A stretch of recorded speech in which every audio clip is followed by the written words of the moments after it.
update. Got the new roller rockers on, got the intake on, got the water pump on. Everything looks spiffy diffy. Really just cut and dry stuff.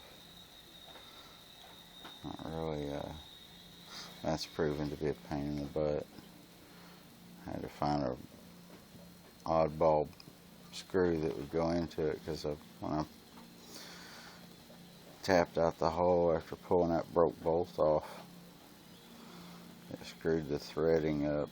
Well, probably would have just required a larger bolt, but I didn't have one on hand, so I had to just rig something. I cut it down and torque it.